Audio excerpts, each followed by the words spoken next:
ఫలితాలు వచ్చేసాయి. కౌన్సిలింగ్ కి ఏర్పాట్లు జరుగుతున్నాయి. ఇలాంటి టైంలో ఒక బాంబు పేల్చింది నేషనల్ మెడికల్ కమిషన్. మీకు కాలేజీలు అవసరం లేదా?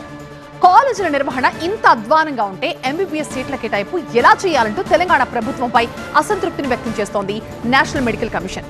దీనిపై క్లారిటీ ఇవ్వాలంటూ ఢిల్లీ నుంచి కబురు కూడా వచ్చింది. ఇంతకీ తెలంగాణలో 26 మెడికల్ కాలేజీలకి సీట్ల కేటాయింపు ఉంటుందా లేక వదులుకోవాల్సిందేనా?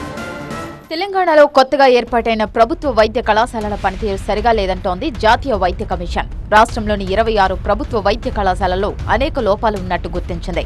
ఇలాగే ఉంటే సీట్ల కేటాయింపు విషయంలో పునరాలోచన చేస్తామంటూ సంకేతాలిస్తోంది నేషనల్ మెడికల్ కమిషన్.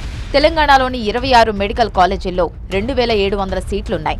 అయితే ఈ సీట్లు కొనసాగించాలా లేక రద్దు చేయాలా అనే విషయంలో నిర్ణయం తీసుకునే ముందు రాష్ట్ర ప్రభుత్వ ఆరోగ్య శాఖను విచారణకు పిలిచింది.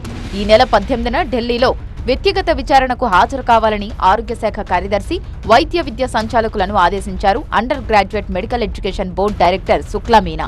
కళాశాలల ప్రిన్సిపల్స్, డీన్లు కూడా వర్చువల్ గా విచారణకు హాజరు కావాలన్నారు.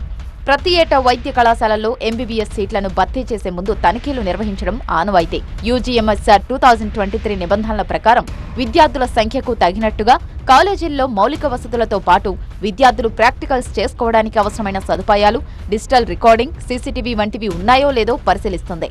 ఈసారి కూడా రాష్ట్రంలోని 35 ప్రభుత్వ వైద్య కళాశాలల్లో తనిఖీలు జరిగాయి. అయితే కొత్తగా ఏర్పాటు చేసిన 26 కళాశాలల్లో ఎన్ఎంసీ నిబంధనలకు అనుగుణంగా వసతులు లేవని తేలింది. ముఖ్యంగా విద్యార్థుల హాజరు, మౌలిక సదుపాయాల కల్పన, క్లినికల్ ట్రైనింగ్ వంటి అంశాల్లో తీవ్ర ఉల్లంఘనలు జరిగినట్టు తేలింది. కాకతీయ మెడికల్ కళాశాలలో కూడా నిబంధనల మేరకు వసతులు లేకపోవడం ఆశ్చర్యానికి గురిచేసింది.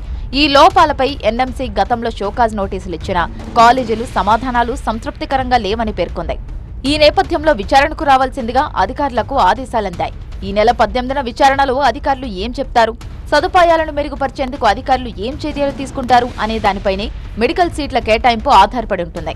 ఒకవేళ రాష్ట్ర ప్రభుత్వం ఇచ్చే వివరణతో నేషనల్ మెడికల్ కమిషన్ సంతృప్తి చెందకపోతే 2700 సీట్లపై ప్రభావం పడే ప్రమాదం ఉంది.